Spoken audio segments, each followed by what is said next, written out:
Hello guys, welcome to our channel. మీరు కనుక నా ఛానల్కు కొత్తగా వచ్చినట్లయితే ఒక లైక్, షేర్, సబ్స్క్రైబ్ చేసుకోండి. అలాగే నా నుంచి ప్రతి అప్డేట్ మీకు రావాలంటే బెల్ ఐకాన్ ఆల్లో పెట్టుకోండి. సో ఇప్పుడు మనం మ్యాటర్లోకి వెళ్ళిపోదాం. సంక్రాంతికి భారీ అంచనాల మధ్య రిలీజ్ అయిన గేమ్ చేంజర్ మూవీ రిలీజ్ అయి ఒక్కరోజు కూడా అవ్వకముందే ఆన్లైన్లోకి వచ్చిన సంగతి మనందరికీ తెలిసిందే. అయితే క్వాలిటీ ప్రింట్ అనేది బయటికి రావడంతో ఇటు మూవీ టీం అలాగే ఇటు అభిమానులు ఎంతగానో ఆందోళన చెందారు. ఇక ఈ పైరసీ ప్రింట్ అనేది బయటికి రాకుండా ఉండాలంటే 5 కోట్లు ఇవ్వాలనేసి మూవీ టీం ని కొంతమంది డిమాండ్ చేయడం అయితే జరిగింది.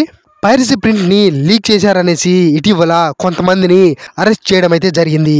ఇక పైరసీ లింక్స్ ని ఆన్లైన్ నుంచి డిలీట్ చేయించడానికి విపరీతమైన ప్రయత్నాలు జరిగినా కానీ అప్పటికే జరగాల్సిన నష్టం మొత్తం జరిగిపోయింది.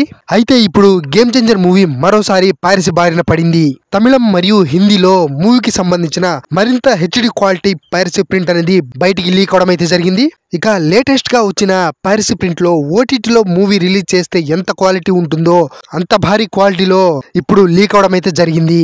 అయితే ఇప్పుడు లీక్ అయిన వర్షన్ అనేది ఎడిటింగ్ రూమ్ నుంచే లీక్ అయినట్లు కొంతమంది మాట్లాడుతున్నారు. దీనికి సంబంధించిన ప్రూఫ్స్ కూడా సోషల్ మీడియాలో కొంతమంది పెట్టడం అయితే జరిగింది. ఈ మూవీ ఎడిటింగ్ దశలోనే ఉండగా పూర్తిగా పోస్ట్ ప్రొడక్షన్ జరగక ముందే ఉన్న వర్షన్ ను ఇప్పుడు ఆన్లైన్ లో లీక్ చేసినట్లు తెలుస్తుంది. అనేక సీన్స్ లో కూడా ఎడిటింగ్ వర్క్ అలాగే CG వర్క్, డబ్బింగ్ వర్క్ పూర్తిగా కానీ ప్రింట్ ఇప్పుడు ఆన్లైన్ లో రిలీజ్ చేసినట్లు తెలుస్తుంది. దీన్ని బట్టి చూస్తే తమిళ వర్షన్ లేదా హిందీ వర్షన్ లో ఎడిటింగ్ జరిగిన చోటు నుంచే ఎవరో ఒకరు లీక్ చేసినట్లుగా స్పష్టంగా అర్థమవుతుంది.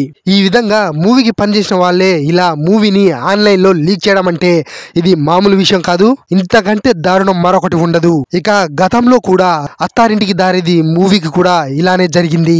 విడుదలకు ముందే టీమ్ లోని ఓ వ్యక్తి సగం మూవీని లీక్ చేయడం అప్పట్లో సంచలనంగా మారింది. ఆ తర్వాత కూడా చాలా సినిమాలు ఇదే విధంగా లీక్ అయ్యాయి. కానీ ఇప్పుడు గేమ్ చేంజర్ మూవీ ఓటీటీకి రిలీజ్ అయ్యే స్థాయిలో ప్రింట్ అనేది లీక్ అవడం అంటే మామూలు విషయం కాదు.